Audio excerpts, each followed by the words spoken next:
Metro got that fire, boy.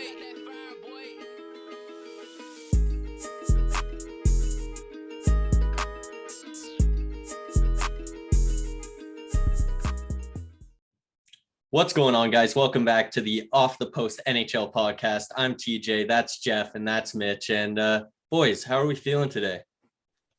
I'm good, man. Got a little Leafs preseason game tonight. Looking forward to the UFC card tomorrow. I'm jacked up for the weekend, boys. How you feeling? I'm feeling pretty good. Obviously I got the Arsenal jersey on. Got the London Derby tomorrow. Arsenal, we're going to win, top of the league still, and I believe that we will remain there after tomorrow's game. I'm hoping. But yeah, so I'm really excited for that. Love you, TJ. And yeah, I'm also excited for all the preseason action as well. There's been lots of games over the last few days, and yeah, I'm excited as well for that.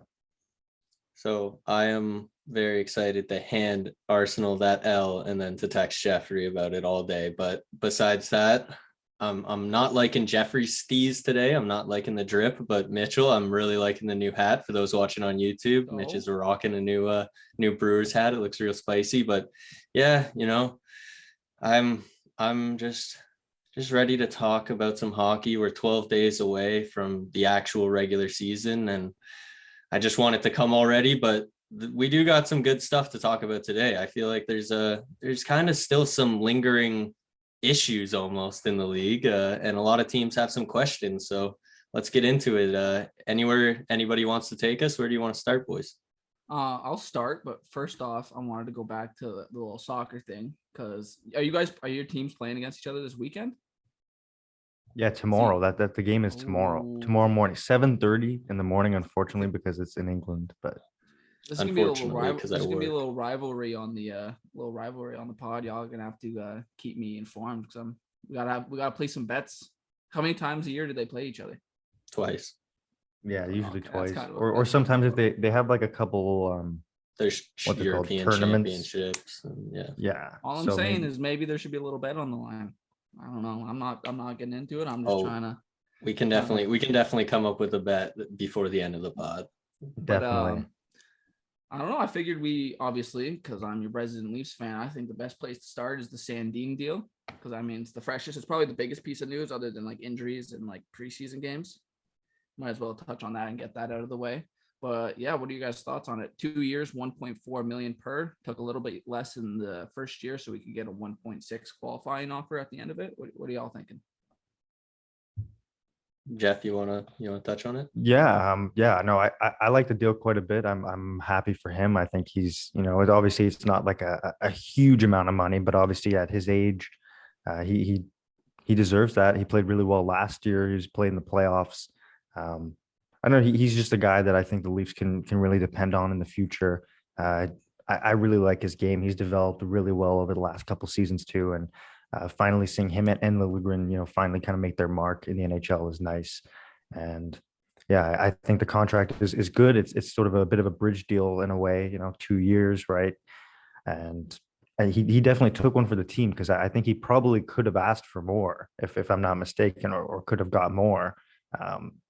But the Leafs are kind of at where they're at with the cap situation for the time being. So it's a good deal for both sides, I think. And if I'm a Leafs fan, I'd probably be pretty happy. Mitch, I'm assuming you're pretty happy. Oh yeah. See, I don't know if y'all have kept up with it because obviously it's the Leafs, probably not. But the same deal because him and Liljegren are making the same amount, and they were both offered the same deal on the same day in June. Liljegren accepted, Sandin did not. Yes. So it looked like Sandin wanted like more money. He was trying to hold out for more money. And then he was using contracts, I think like Jake Bean and like Sean Dursey, which was like 2.3 and 1.7 to try to like leverage some more money. And Dubas was just like, no, I'm not going over 1.4, which I honestly think this is really good for Dubas. He had a reputation of letting the players kind of walk all over him in that stance where they just make whatever money they want. But he told the agent, he was like, I'm not going over 1.4. Sandin saw the injuries in Leafs camp and figured he kind of needed to, right? If he waited any longer, waited to go into the season, he's going to be missing reps, not going to be able to get like the team skates going. And you saw what happened to Willie Nylander when he did that, right? So I think it was smart. Obviously, to be honest, he could have like gotten more. Like I feel like he's worth more than 1.4, but at the same hand, he's only played 80 or 90 games in the league, right? So it's not too justified, but I'm happy with since we have the injuries that we have him back. I just think it's shocking that the Leafs got such a good deal, because everything that you just said, Mitch, seems like it should have worked in the favor of Sandin, because they need him in for team reps. Yeah, but because they have injuries, they need him in for team reps. They don't want him to be like Nylander midway through the year. Doesn't that mean you got to pay me more to get me back sooner? But for some reason, I guess maybe the compromise is just what you said, like the 1.6 at the end for the qualifying offer. That kind of makes up for not getting that extra 300K over both years. So if that's what the crux was, then I guess, I guess that it is what it is. But I'm shocked, and I think Dubas smashed it out of the park with this one. Just the fact that he was able to stand his ground for, like you said, for once, and finally get a good deal done, and he desperately needed it. So yeah, I loved it. It's been pretty tidy work for Dubas this offseason, if I'm not gonna lie. Obviously the Matt Murray trade was a little bit iffy, and it's still, we have to see what he can do in the regular season if he can stay healthy. But to think you got Giordano, Liljegren, and Sandin making 3.6 million combined, and then there's a Ben Sherratt on the market making 4.25, like 3 good defensemen for 3.6 million. That's tidy work. And if anything, that's the way that you can afford goalies at that price, right? Like you have to have 3 solid players that you have at amazing discounts in order to pay for a goalie like that. So, hey, that's the route he took. And I think, yeah, like you said, tidy work. And he really kind of stepped it up this offseason. Not saying that he hasn't stepped it up in past off seasons, but just in terms of the actual deals that he got done, like he really stepped it up, like just keeping that cap low. Yeah, Jeff, I think you keep up with this stuff, but like if you look at all like the analytics accounts, like they are baffled. Like to start with, like Liljegren, they're like he probably shouldn't have taken the deal because like he could have gotten more, and then Sandin could have gotten more. Like you look at their advanced stats, I know it's not everything, but they're projecting to be like really good defensemen, and they were really good in their shelter goals last year. So we'll see if they can make the step this year. Yeah, I mean, I think again, is like I sort of said it, I guess, sort of ironically in a way, is like, obviously he could have got a lot more money, maybe not a lot, but certainly could have gotten more than 1.4. And yeah, I mean, again, you're right. Sort of everybody that I've seen talk about the deal is like, good job for both sides. I mean, again, I think if you're the Leafs, you're laughing, and for Sandin rather, you got to be happy. I mean, you get paid, and you can kind of show your stuff. He'll definitely be more trusted over the next couple of seasons. He'll get more playing time. I assume he'll get more time on the power play as well. And, hopefully that ends up paying off for them. I'm interested to see too what his next contract is going to be in a couple of seasons. Because it's like, I don't know, is he going to get, and again, it really depends on his performance as well. But the way that he is projecting is like he could be worth, that could be a very, very spicy contract the next time that he comes to the table.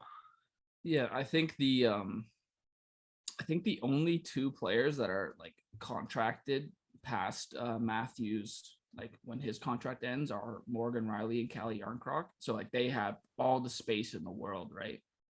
Actually, no, JT and Mitch are like the year after that, but like after that, those like Jarnkrok and Riley are like the longest contracts right now. So I don't know. I think it's good work by Kyle Dubas, get all these contracts structured, but so we'll see where it takes us. But like going from Sandin, now that he's back, Leafs have new look deep pairings. They're trying Riley out on the right side, so it gives them more flexibility. Although Keefe said we're probably going to see him on the left side, so I'm not really sure what direction they're going to go to. But the thing I actually really wanted to talk about, seeing it from Leafs practice, but it could go all over the league, right? Is seeing these skilled offensive forwards that can play defense, like trying to play defense. Like they're giving Marner reps on defense in training camp in preseason, because like Sheldon Keefe was saying, like, in a situation where if you need a goal, right, you put Marner on D, get the extra forward out there. I feel like that could be like a really good strategy that a lot of teams can utilize. Yeah, I agree. Like it makes sense where late in the game, you don't want to pull your goalie with 6 minutes left. but you want to push the play and you want to get an offensive attack going, then you go to something like that. But the one thing is the players who are going to be able to do it are going to be players who can skate, and Mitch Marner can fucking skate. So I'm not really worried about seeing him. I think it actually, like you said, it could be a trend that we see go around the whole league, because it's not like pulling your goalie and getting an extra guy, but like in a sense it's the same thought process of just like trying to push the attack late in the game. And I'm curious, man. I'm excited to see that, because like, here, give me like, as a Leafs fan, like, so you got Riley and Marner on defense, like who are you putting out there with them? Matthews, Tavares, Nylander, or like Matthews as a 5-on-5 pair. Yeah, that's what I'm saying. Like, since I don't want to make it all about the Leafs here, so actually what I was going to ask you guys, if you had to nominate one player from each of your teams to do that position where the forward goes on the D, who would you be picking? I mean, I'd have to think about that one, because they have to be competent defensively, right? Like they can't just be an offensive star, right? They have to actually be able to play somewhat in the D zone, right? Like, do you have any ideas, TJ, on who the Caps would nominate to go back there? Like, it's tough because like I think the obvious answer would probably just be Kuznetsov, because Kuzi can just, he might not be the best defender, but in the situation that you're going to be trying to use him, he's good enough. And like, he's the type of guy who can pick the puck up behind our net and skate it down to the other end and snipe a goal. Like, he's built that way. So yeah, I think it would probably be Kuzi. I don't know, maybe some like sneaky candidates. Like, I don't know. I could see you putting like Tom back there. Tom's really good defensively, but Tom would just be trying to kill people, which, I mean, if you're trying to get the puck back, the other team's got the puck, they're just ragging on you. You just put Tom back there and let him kill somebody and get the puck up. The only thing about like the forwards playing D, obviously I don't watch Wilson that much, so you'd be able to tell me. I wouldn't know. Like, is he like, can he like set up the plays? Like, is he good carrying the puck and making passes and stuff? Because I think that's one of the biggest things they look for, like the breakout passes or making the nice passes from the blue line kind of thing. And that's why Wilson, you think he can do that? And that's why I chose Kuznetsov, because I don't think Tommy is as good at that. Like, he definitely, like, he's skilled with the puck. He can pass the puck, but he's not like a fucking, hash marks to blue line, tape to tape type passer. Like, you know what I mean? Like, that's some stuff that Kuzi could pull off. But yeah, no, I just think Tom would be more so if like, you just want to make sure you get the puck back. Just let Tom go out there. He'll get the puck out of the corner. He'll get it over to Carlson, and Carlson will get the puck up. You know what I mean? I feel like that could be like a dirty line where, like, say when they're like fully healthy, when you got Carlson, Kuznetsov, and you got Ovi on the left side, you got like Backstrom and then Tom pressuring on the forecheck. You can make some nasty plays. You know what I mean? I like it. All right, Jeff, we've given you enough time to think here. We need the Ottawa Senators candidate for the forward playing on the D line. I thought about it, and maybe not this season, and maybe not quite yet, but I think Tim Stutzel would be the perfect player, because and this is another thing I actually forgot to touch on about Sandin, and how Mitch, you had also said that he's kind of like a nerd's favorite kind of player. You know what I mean? Like anybody who's into analytics or tracking data for games loves it. Will understand that Sandin is fantastic in transition. I mean, what he does in the neutral zone in terms of not only generating play, but kind of creating traffic and reading play coming in defensively along the blue line. It's actually a very important part of the game. And the fact that he does it really well at a very young age is very important. And so, again, to relate that to Tim, I think maybe he's not as responsible. I mean, he's obviously a forward, so there's that, but he's also not maybe as defensively responsible as I would like him to be yet. But again, he's very young. I mean, he's 20. Exactly. And that's what I mean, comes with age, comes with experience. So, but in terms of just him generating offense, I think it would be kind of awesome to see him, like, you kind of overload, the DeBrincat, Giroux, Norris, Batherson. You want to throw all those guys with like Shabbat, maybe even Brady. I mean, that's really spicy for me to think about, honestly. And I think Tim would be the guy that, from the back end at least, I would trust to make either the right play or to at least initiate some sort of transition that's going to lead to us getting some scoring opportunities. So, See, I think Marner's kind of like kind of almost a perfect example for somebody to do this, because like, say you do put like a weaker forward, like say you put Tim out there right now, and like if it's 5-on-5 still, like if that other team gets the puck, they're attacking Tim, right? Like they're trying to get him to to get him to skate backwards and all that stuff, which Marner can do, obviously probably not to the degree of the defenseman because they do it all the time, but like, so it's going to be interesting, because I think honestly the NHL is probably going to evolve in the years coming where it's almost becomes positionless hockey. I don't think it'll ever fully get there because you need guys who know how to defend, and you're not just all offense, right? But I think it's a really cool experiment, and I'm excited to see it go. Alex Ovechkin, I was also going to say TJ, I think would be, and I mean, again, is like, who knows? I assume he's going to probably at least get like 30, 40 goals this year, maybe 50 again. It's Ovi, so who fucking knows? But I think he would be awesome on the back end there too. You I mean, could just just- having the he shot, would be, like I but, can like- just see it.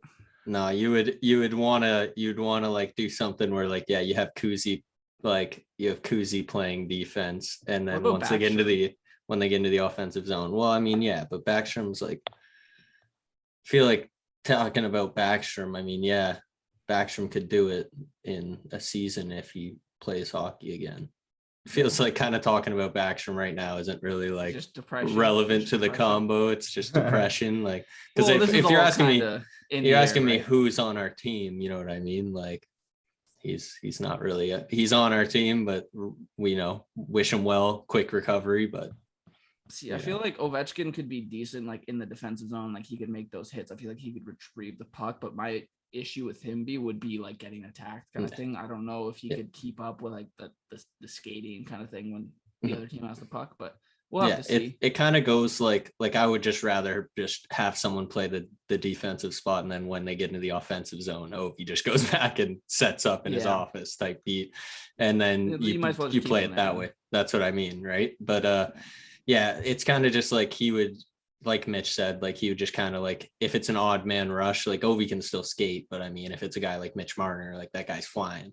Or like Mitch Marner is never gonna cause like odd man rushes. Like his breakdowns would be if the other team gets the puck and they start cycling, and then you get a big bodied forward that just leans on him. You know what I mean? Just like leans on him, keeps him away from the puck. Yeah. Mhm. But that's when you're putting out a line like that. That's not really typically what you're putting out that line to stop odd man rushes and to create odd man rushes the other way, right? Like Exactly. But yeah, speaking about the Caps though, I did want to touch on this just quickly. We don't have to dive too far into it. Ilya Samsonov.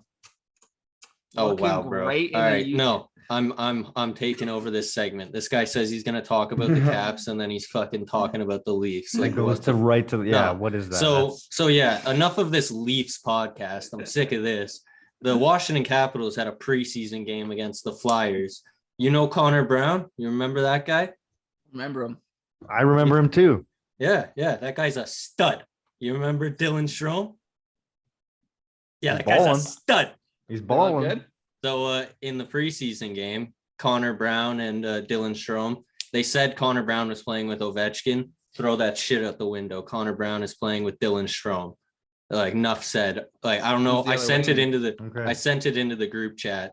I mean, in that case, it would probably be like Mantha, and you just keep Tom on the top line.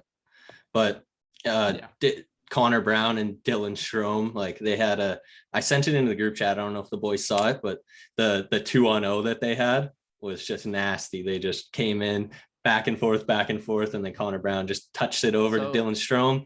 Connor Brown Schnipski's one from the slot, and then later on, Dylan Strome again scores another one, assisted by Connor Brown. So those boys had a connection, and they won us that game. So love to see it. Darcy Kemper balled out. I want to ask you a question about that, because we talked earlier in the offseason. You were not as sold on the Dylan Strome hype train as a lot of fans around the league and Caps fans alike. So I don't know, what was their competition like? Were they playing against like fringe NHLers, or was it Bro, like a they were decent playing team? against I said they were playing against the Flyers. Yeah, bro. but like, was they it are a AHL fringe guys? NHL. They're a fringe NHL team, the regular NHL team, bro. They're an AHL squad. They're an AHL plus squad. Like, so yeah, Okay, obviously their that competition was low. answers my But question. my main concern about Dylan Strome was it Patrick Kane, like, and like the Brincat, was it just like them creating all of his offense, which if you look at the analytics a little bit deeper, like there's an argument to be had there. But I'm not worried because Connor Brown is a dog.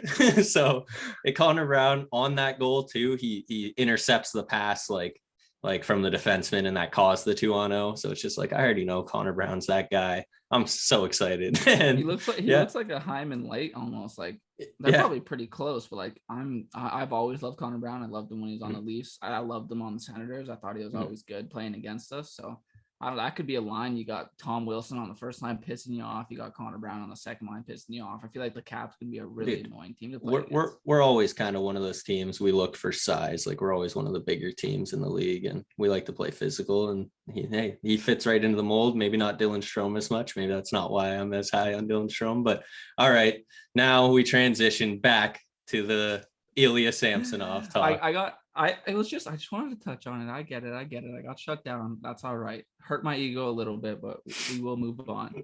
Played the 40 minutes. Was it against the Senators, Jeff? Was that? Yes, that was a game 2 against Senators where he posted this shutout in 40 minutes. I thought he looked great. I feel like he was a little shaky the first couple of minutes, but then he settled right in. He was real good. And then Matt Murray on Wednesday looked outstanding. I'm not gonna lie to you. I was kind of scared. My biggest fear was he's gonna get shelled and get his confidence all lost. But you want a good stat? Before I get into the stat, actually, let's play a game. Who has more points, Matt Murray or Uri Slafkovsky? Well, I'm guessing the answer's gotta be Matt Murray. Yeah. Isn't it trophy winner Matt Murray? But you got an assist? Got an assist on the first Leafs goal. It was a beauty play. He just took it from his glove, threw it to the other guy up the ice. Nick Robertson snipes it. There's not many goalies in the league that can make that play. No, I think he might be the only one. That's if you think about it. But let's move on to Slafkovsky, because I know Habs fans have been like really excited about him, and obviously can't write him off. It's been 2 preseason games. Kid could be nervous. It's Montreal, right? Has not looked great. Have you seen the footage, Jeff, of him? Have you watched any Montreal? Yeah, I've watched a little bit. He's been okay. Yeah, I mean, it's his first 2 games of the season, and it's preseason, so you can't really write anybody off. I mean, even if he has a meh season, I don't think it's easy to just write a kid like that off. At least for me personally. Yeah, he's been definitely underwhelming, I would say. But again, I don't want to be ringing Big any hater. like alarms, or I don't want to be hating, because I don't think he deserves it. But we'll see. We'll see. I'm a Leafs guy, right? So I'm all for the Montreal hate trains, right? So I watched the game on Wednesday. He had a couple of decent plays, but like in the first period, like it took me like all period, and then like the last couple of minutes, I was like, oh, there he is. Like he was like kind of invisible. I'm not even kidding. If he wasn't 6'4" or whatever he is, I wouldn't have even noticed him. But the only reason I'm actually bringing this up, because I saw today that Kent Hughes went on I think it was a TSN podcast or something, and he said Slafkovsky's been underwhelming. Like for the GM to come out and say that after 2 days or 2 games is kind of wild to me. No, that is wild. It's a big red flag. I was going to say personally, having been within some like junior organizations, you really have to create. It's like cheesy maybe on the outside, but you really have to create like a team environment where everyone feels very like welcome and together and trusting of each other. And as if you have, the most important figure other than ownership in your organization saying that early into your career, that's more of a red flag against, the GM than it is against Slafkovsky. In my personal opinion, again, that's kind of. Am I not mistaken that this GM was kind of a questionable, like people were questioning the hire to begin with because he wasn't like super experienced, like blah, blah, blah. He was an agent, I think. Yeah. Yeah. So I think he was Patrice Bergeron's agent. I believe so. Yeah. So, I mean, it's kind of not a good sign to see something like that this early. It might just be inexperience, and maybe he will find a way to make amends on his comment. But like Jeff said, like Jeff's completely right. Like you have to build that kind of team camaraderie.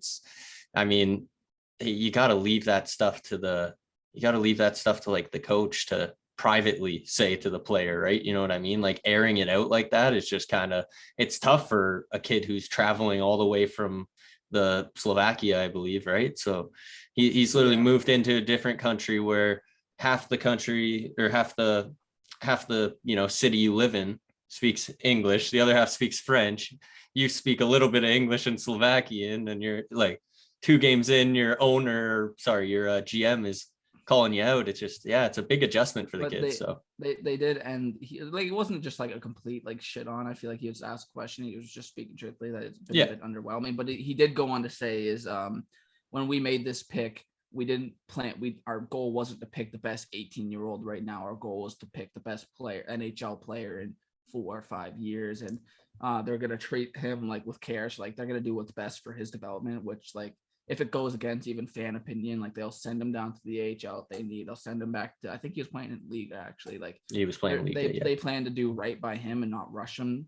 So we'll see where it goes. It kind of goes into that question. Sorry, Jeff, but it just goes into that question of like, it's who's got the higher ceiling, right? And they really just they preferred to take the player with the higher ceiling rather than maybe the higher floor. You know what I mean? Like they're taking the bet, and they believe it's going to pay off in the long haul if they stick with it. But Jeff, what were you going to say? Sorry to cut you off.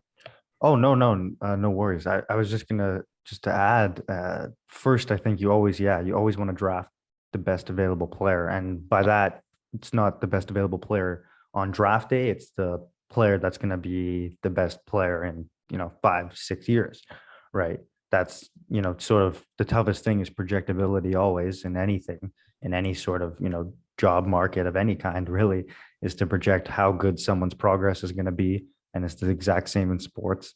And so, you always want to, I think, you got to draft the best player available. So that comment is, it's like, okay, that's great. But then again, you want to support him, right? I think coming out and saying negative, anything that could be taken in a negative connotation is very weird. And also I did want to touch on, because we've just been talking a little bit about some of the rookies, I did have some updates for a couple of the other guys that we had talked about on the podcast really quickly.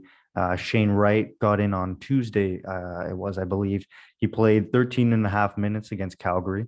He had 3 shots on net, 1 hit. He played decently. I didn't actually watch that, unfortunately. I was working actually, but I heard he was all right. He played pretty good. I mean, 3 shots on goal, that's pretty good in 13 minutes. That's always something that's nice to see. He's generating some kind of offense. So I thought that was interesting, and congrats to him for playing his first game. As well as Simon Nemec, who was the 2nd overall pick, who I don't think really gets talked about all that much, and is kind of an interesting case in New Jersey because you have Dougie Hamilton, you have Luke Hughes, who maybe obviously won't make the team this season. I'm actually not really sure where they're at with him on that, but I believe he's going to be playing at Michigan again. Yes. And, but so with Simon Nemec, the thing is he's sort of known as being an offensive defenseman. He can play defense, but that's not necessarily his game. He's not like this stay-at-home defenseman.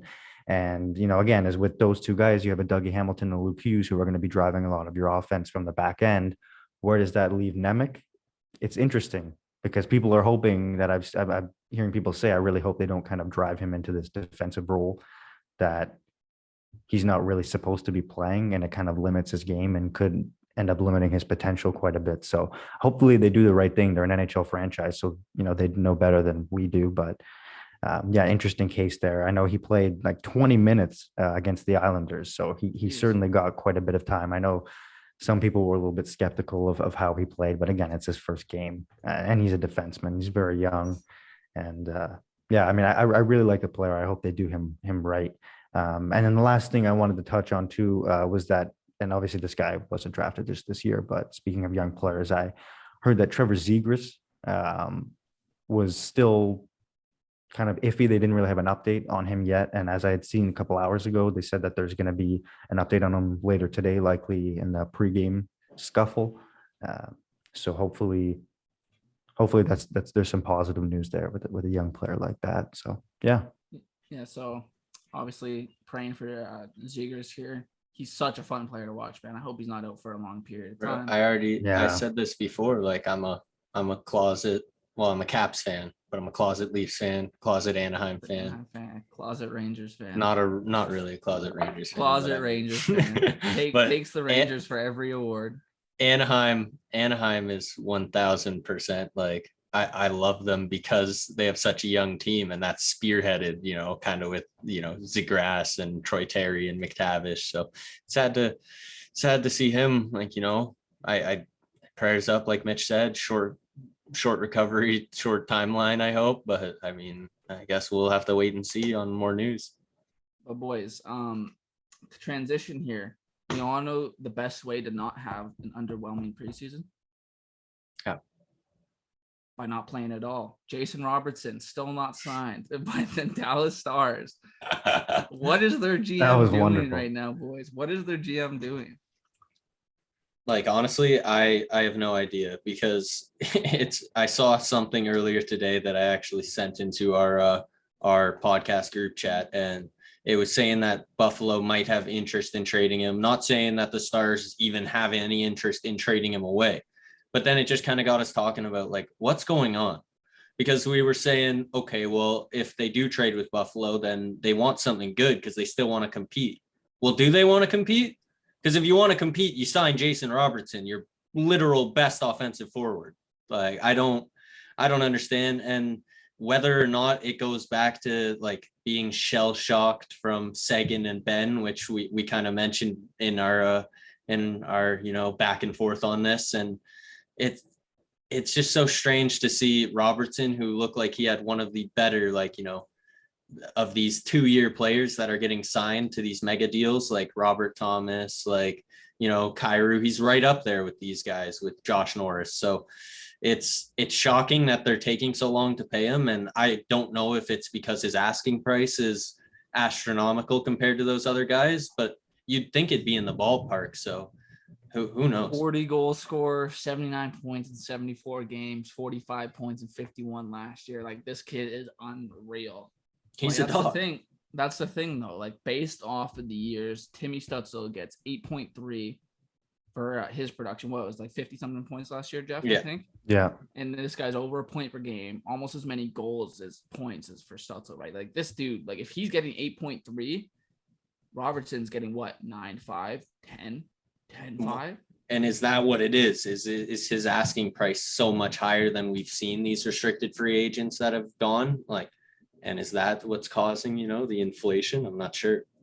We have to actually look, because we should see who his agent is, because there are some agents that are infamously known for holding out. Really? Like certain agents will advise their clients to hold out for more of a bag. Well, I was going to say, Mitch Marner, just to name one name. He didn't miss any time. But Willie Nylander is the one. Willie was another one. Him and Sandin have the same agent. Hey. But I believe that Marner's agent was Pat Brisson, I think. Oh, okay. I think I don't want to make a claim that isn't true, but if I'm not mistaken, he is certainly somebody that I think pushes for maximum value for his clients. Oh boy. I mean, that's what they all do. Nathan McKinnon, John Tavares, Patrick Kane, Jonathan Toews, Anze Kopitar, Seth Jones, Sidney Crosby. Bag alert. I don't know if all these are updated, but like these were the contracts that were signed. I'm not 100% sure, but the was Jack Hughes, Quinn Hughes. Like, this guy, my man, what if he's getting 5% commission on all those contracts? Excuse me. Drew, Elias Peterson, Matt Duchene. Like, this guy is actually rolling in the dough. And Steve, famously, all those guys, I will note, like a lot of those guys. I mean, a couple of them, your McKinnons, Crosby's always been known for never having asked for an absolute bag throughout his career, but 8.7. there are some names there where there's guys that I'm like, I can see maybe why the situation is playing out the way that it is. I don't know whose fault it is. And again, is it the risk that Dallas doesn't want to take? Is it the price? Does he maybe not want to commit to Dallas that long? I think I haven't necessarily heard people say that. And I mean, if you're that kind of player, I'm going to ask you guys, if you're Jason Robertson, like, do you want to commit to Dallas that long? This is honestly perfect that you asked that. I was literally just about to ask the same thing. Is like, if you're Dallas, what would you do? But if you're Jason Robertson, what if you do? I think obviously I've said this before. I said this on my last episode or last two episodes when we were talking about Stutzel and Norris, all that stuff. I think like this summer is going to be a big year for like players actually having like a deal, like a good like contract for their team. Because pretty sure I saw on it, the cap's going to raise like $5 million in 2 years, and then it's raising $10 million in 3 years. Like it's going to be some sweetheart deal. So I feel like if you're Jason Robertson and you're trying to think smart, I would take the bridge deal. I would take like the 3-year deal at like 8 point whatever million, right? Bet on yourself and cash out in 2025. But like if you're the Stars, I don't know why they haven't done it. You move a contract like Radek Faksa, you pay the second and third, you pay honestly pay the freaking first if you have to. It's Jason Robertson we're talking about. And you move these contracts to get this player signed. I don't know what they're doing. And Jeff might be onto something where is this Jason Robertson saying, if I'm going to commit to Dallas, like you got to commit a bag to me because I don't really want to be here past, once we lose Seguin and Ben, we might be even worse. We already lost Klingberg. Like what's next? You're going to not sign Heiskanen? Like that's what he's thinking, right? He's like, I have no idea what's going on here. So why would I commit to you if you don't give me an $11 million bag? But I was just going to touch on this quickly. Yep. Robert Thomas had 77 points in 72 games. Okay. He got 8.1. Okay. Right? Yeah, actually that's better. So Jordan Kyrou, he also got 8.1. He had 74 games, 75 points. So he is right there with those guys. Those guys are both 1 year and 2 years older, respectively. But like, I mean, so how many goals? That's the thing. 27 and 20. So 40 goal scorer. He might be asking for 10. He's a couple years younger than them. So give me an extra $2 million. I don't want to play for Dallas. Who knows what it is, but Dallas needs to figure it out because, like we were saying, we think they want to be a good team, but if you want to be a good team, like you got to get that guy signed. Boys, but here's this is pretty bad. Here's some trivia. What year is Seguin signed to? I don't even know, man. I haven't even. Well, I pray to God it's not past like 2027. It is 2026, 2027. Wow.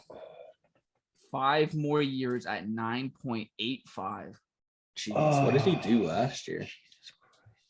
I mean, look, I'm pretty sure he had a down year, but like, I'm assuming every year is going to be a down year from here on out. But I just feel like there's no way he's going to be worth 9.8 million. But I'm just curious on like, is he even doing 49 points in 81 games? Oh, that's only going to get $10 million for the next 5 years. Hey, he was healthy last year at least. 81 games. He played 20 games in 2020, 2021. Yeah. That I don't know. The Stars, if I'm a Stars fan, I'd be shaking in my boots right now. Because like, how do you not have this kid signed? And even if you try to finagle him down mid-season, like going back to the Nylander thing to make everything about the Leafs, like he looked so much worse. Like that could ruin Robertson's year, right? Mm-hmm. So if they're trying to push for that playoff spot, they got to do what you said. They got to take immediate action. Not. They have to get these contracts out or sign him to like a 2-year deal and potentially let him walk when he's done. Mm-hmm. Do something, man. Or do they think of the trade? I don't know. Like, what is Dallas thinking here? Like, what they could really just like they could hit refresh big time, like and just get like a ton of just like picks and assets, and then just hope to suck with Seguin and an older roster and trade So I was away a gonna couple say, more guys, but you're stuck with Seguin and Ben. that's what I mean. So do you just suck for a couple years and let Robertson go and get a bag for him? I don't know. That doesn't sound very smart, but there's definitely options for him. But he's kind of the GM there's put himself in a tough position. I was gonna say, what are they supposed to do with that contract? Like, because you can't. I was thinking, is any team who's going to be able to compete between now and the time that contract is over? Is anybody going to be able to take that contract on at any point? Like, is any competing team, any team that could legit have a shot at winning a Stanley Cup between now and that time? No. And that's what I'm saying is that's I think that's it's more really likely tough. that he would retire or get bought out in like the last year or something like that, or they can just like spread it out retain. for 2 seasons. He's a 50% max. You can And retain. then no one's taking him at 5 million. He's not. But I was going to say say that's 5 million even. But here's the 5 thing, million, boys. even with Here's the 50% thing. retained. But he makes 13 million in cash this year, full no move clause for his whole contract. Guys, just Clip that. He Clip makes that. 13 mil this year, 8.5 next year, 8 the year next, 7.1, 6.75. It's not like one of these backdiving deals where it's just the AAV that you could trade to like an Arizona or Chicago or whatever. He's making money and a no move clause on top of it. This guy's a dog. He's just pulling tens in Dallas at every bar, sitting with in the press box at Cowboys games, just fucking making 10 million, not caring about nothing else. And not a penny of state tax, not a fucking penny of state tax on any of that sweet $6 million coming in. That's why he has the no move, man. Honestly. Why would you try to pay for healthcare for people's healthcare when Tyler Seguin can just take home his $10 million in cash? Can I take us somewhere else, kind of on the same vein of just like talking like contract extensions and stuff? I saw this recently. David Pasta is in talks with extensions. Like it's starting to heat up. This is coming after like in the middle of the dead of the off season. I remember it came out that Pasta was upset. He didn't like the direction of the GM and like Sweeney. He didn't like the management's decisions. And it was like sounding like Pasta might not sign. But now, it sounds like, talks are starting up again. I think the era of Boston getting all these guys on ridiculous deals, it's over. Like Patrice and Marchand are out the door and nobody's going to come in and be like, oh yeah, it's the Boston way. I'm going to take less money. Like, fuck off. Like that only worked because you had a captain and like in Bergeron who never asked for money and everyone else respected him so much that they didn't ask for money. So that's going to be done. Pasta's getting the bag and 10 to 11. And that's what I'm saying. So I think they're going to get a deal done because they can't really let him go. They have to find a way to lose Bergeron and Marchand whenever those guys hang up. And they have to find a way to, as quick as possible, like in a year, 2 years, they need to flip it to the McAvoy Pasternak era and they need to be a good team again. It's going to be tough to do, but they got to invest in those guys. If they can get them signed, they could try a retool, but like, I don't know, like obviously McAvoy, in my opinion, top 5 defenseman in the league, probably 4 or 5, one of those. And Passer's a damn good player, but like, is that like enough? Like, I was gonna say you could just do a little retool, but like, what they don't really have like the assets to flip to get that next player unless they're just going free agency, which could be a big option for them. I'm not too sure what they do there. Like, I was almost thinking probably it'd be smart to just rebuild, but I don't know if that's the Boston way. I think it'd be hard to like fully rebuild with a Pasta and a McAvoy on your roster. Yeah, I don't know. Like, and then, but like they also have Jeremy Swayman coming up. He's a good goalie. Hampus Lindholm's locked in. Like, they must be thinking retool, right? They've got to be. Some of those pieces, like, I mean, yeah, like you said, Mitch, a McAvoy. I mean, you can't just unless you're getting rid of that guy, like you're gonna, or unless you're gonna do something to make him want to stay. That guy will be like, he's gonna want to leave. I mean, I don't know if he has no move clause at any point or what his contract is looking like specifically, but yeah, you got to build around someone like that. You got to build around someone like a Swayman, certainly with the way that he's been playing. So when you're a bad team though, like I don't think no move clauses mean too much unless it's like a guy who just really only cares about stability, doesn't want to move his family, all that stuff, right? yeah, But like if the Bruins aren't doing too good, like I think Charlie McAvoy would waive it if he has one. I'm not sure, but like I'm just tired of seeing goddamn Bruins just live forever. Just die already, please. Please go away. I don't want to see you anymore. But yeah, they should try to get past the sign, in my opinion. I don't obviously it's not wise to let these guys go, but we'll see where it takes us. Yeah.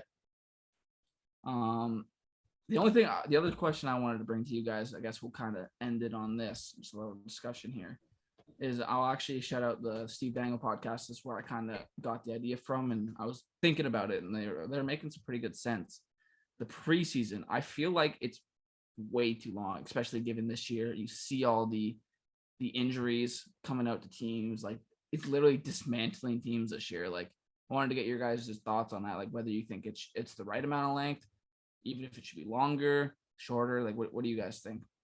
I've actually seen a couple takes about this on Twitter a couple times where people have suggested make it like 3 games, 4 games, maybe, and do the inter-squad thing. I'm not sure if all teams are doing the inter-squad thing, but I think it should be mandatory because then you kind of have some more flexibility too with your players and with kind of filling in gaps. If some guys, shoulder isn't feeling right, but you still want to see how he's playing, you have a new player. It's like, well, at least you can kind of throw someone in from the AHL that maybe you want to take a look at and give that guy a night off. And it's not a grueling, 7 games. And by grueling, it's like, think about it, 7 NHL games. That's like preseason or not. That's 7 NHL games. So there's going to be some physicality. There's going to be some bruises.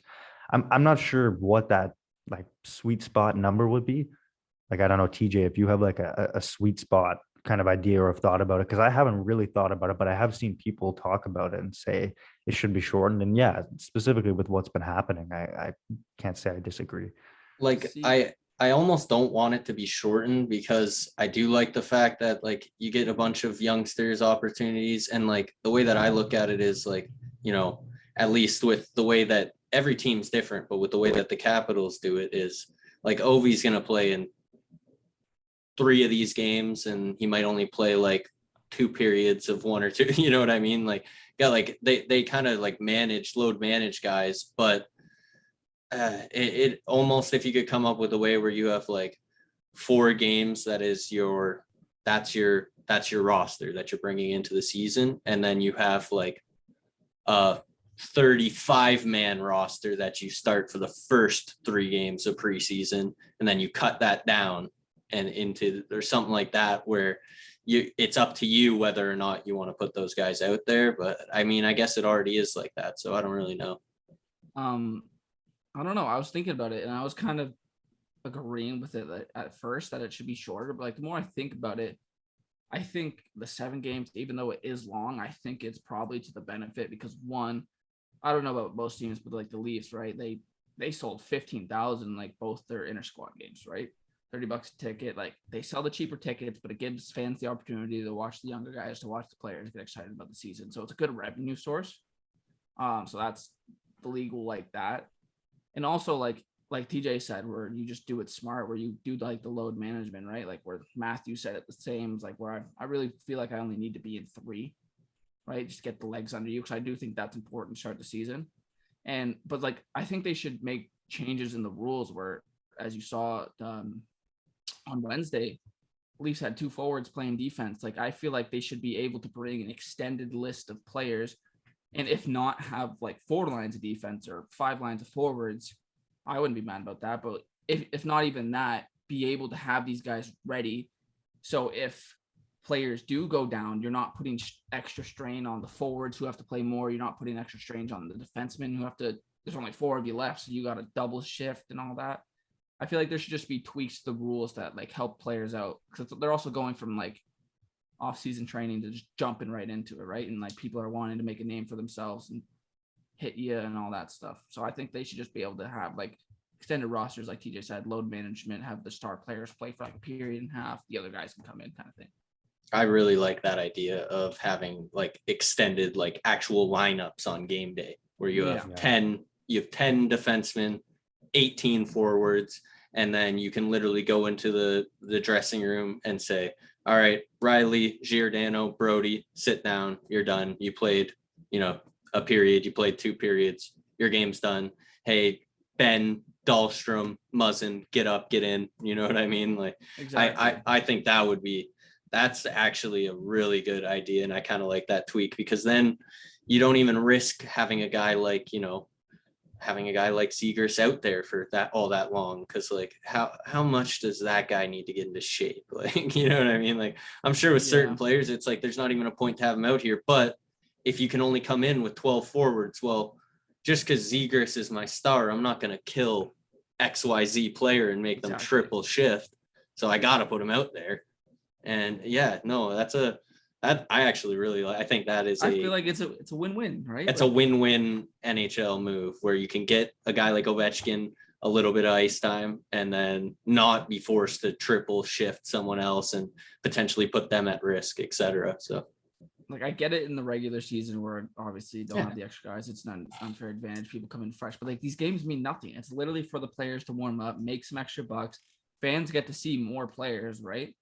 Like, it's literally a win-win for everybody. Like, I get who's complaining? Bench, but you're telling me that the opposing GM is complaining that we both get 4 more defensemen and we both get 6 more forwards? But who cares? If not even extended lines, just have the guys ready. So if somebody does get injured, they can come in. You know what I mean?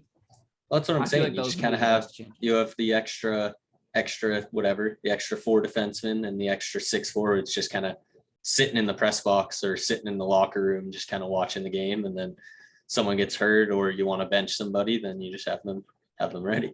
They're on call.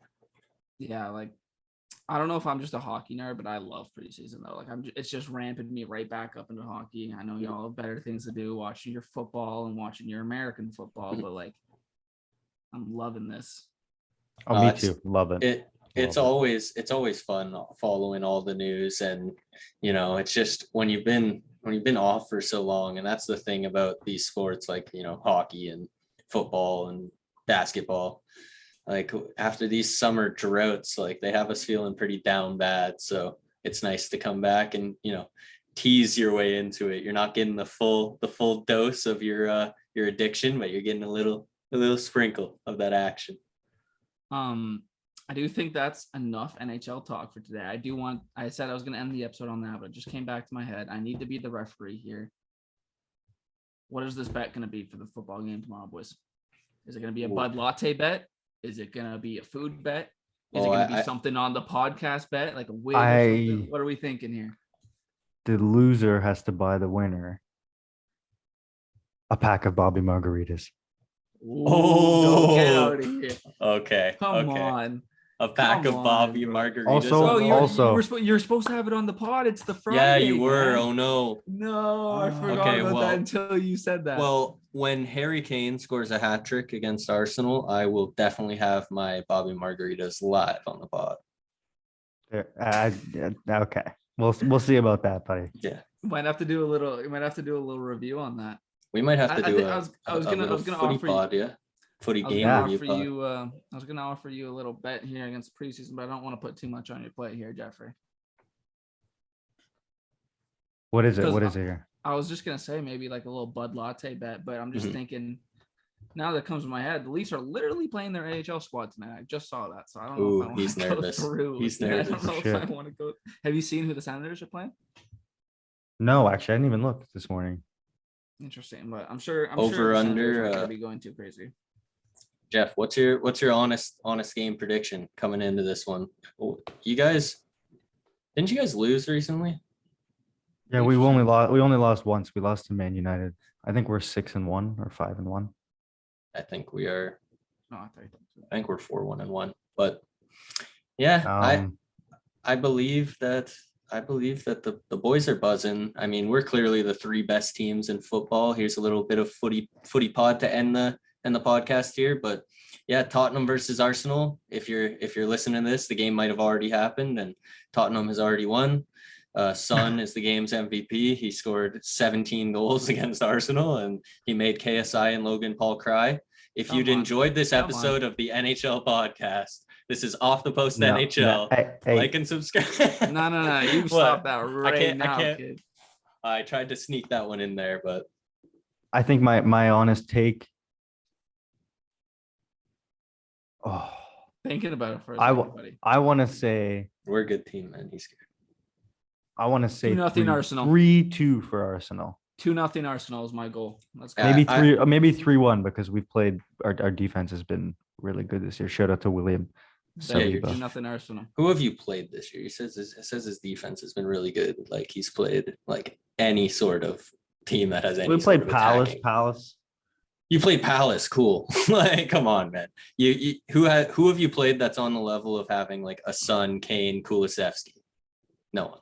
I don't think, but also your defense is going to get tested. Eric Dyer has scored like 3 goals this season. I will note though, hasn't scored in 3 first seasons. Place. I will note that we're in first place, and we're also we're the team that's played the highest, right? Like out of like who is it? Man City, Chelsea, you guys, and Man United. We played the highest, like the highest ranked players or whatever out of the top 5 so far. But even though like even Man City, like nobody's really played anybody actually really when I've looked at it. So and it's kind of interesting because now I think like Liverpool and Man City play soon or something as well. So I was going to say is actually a lot of those teams, it's kind of sad. They had no real good big matchups to start the year. So I'm going to end it with this. I'm going to end it with this, okay. TJ. They might have not played anybody yet, but tomorrow is going to be their easiest game of the season. Let's go. Let's go, Arsenal. Let's go. Let's go. Well, I guess we're gonna end. Don't buy Prime. We're gonna end it on this note. This has been the Off the Post NHL podcast. If you enjoyed us just talking, shooting the shit, you better like, subscribe, share it with a friend. We're on Apple Music. We're on Spotify. Basically, you can listen there. You can listen on the YouTubes at Off the Post Sports. I'm TJ. That's Jeff. That's Mitch. This has been Off the Post NHL, and we'll be seeing you next time.